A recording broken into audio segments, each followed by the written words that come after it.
Inatake daw yung chismosa.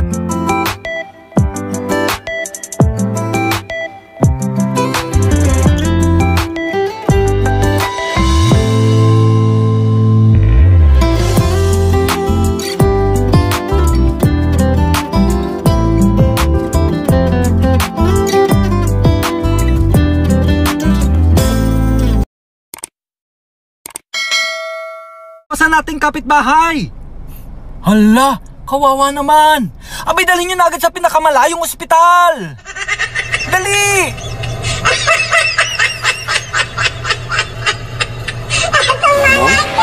Hindi sa pinag-overthink kita ha. Pero kaya siguro hindi ka pinaglaban kasi mukha kang kalaban.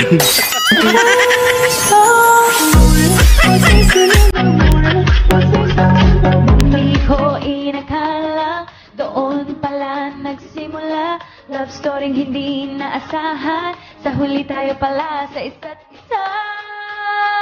Magkahawak ang mga kamay.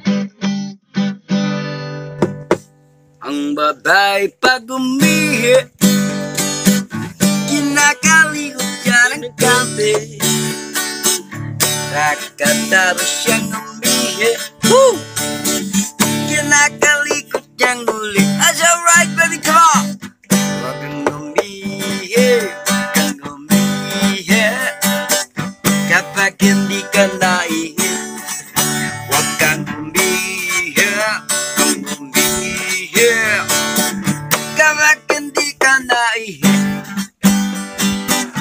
ang bakla pag umihi, kinakalikot na ay nante. Wait. Kinakalikot na Lagyan ko siya sa kanyang hiling. Ang gusto niya Yung ganito, yung kumigil. oh my God.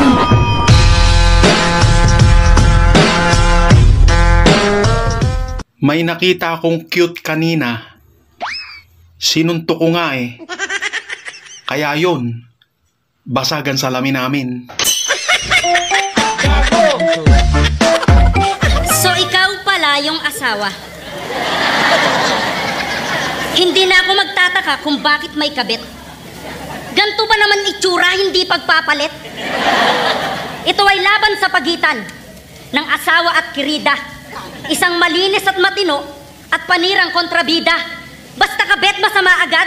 Tapos ikaw na yung perpekto. Tandaan mong hindi maghahanap ng iba kung tinuruan mong makontento. Ikaw pala yung kabit ng asawa ko.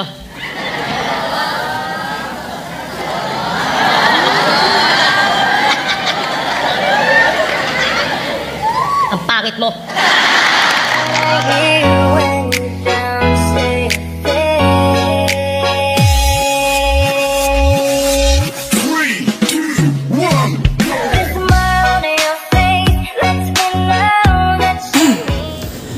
Kahit sandali,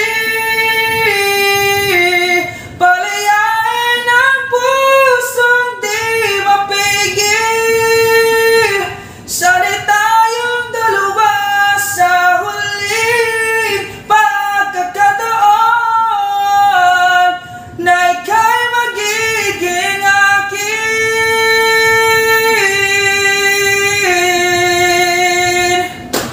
Magmahal ka ng pulis.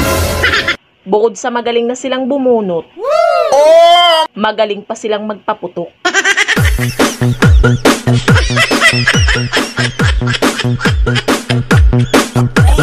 Oh, Ano ba sa English yung mani? English naman. Teka. Parang kagabi na sa dulo ng dila ko yan. Guys, may bagong filter na naman. So, dito, malalaman natin kung ilan yung nagkakagusto o ma-fall in love sa atin. Pwede nyo gamitin to guys para malaman nyo kung may nagkakagusto ba sa inyo o wala. Sa akin, 26! Naku, ang dami!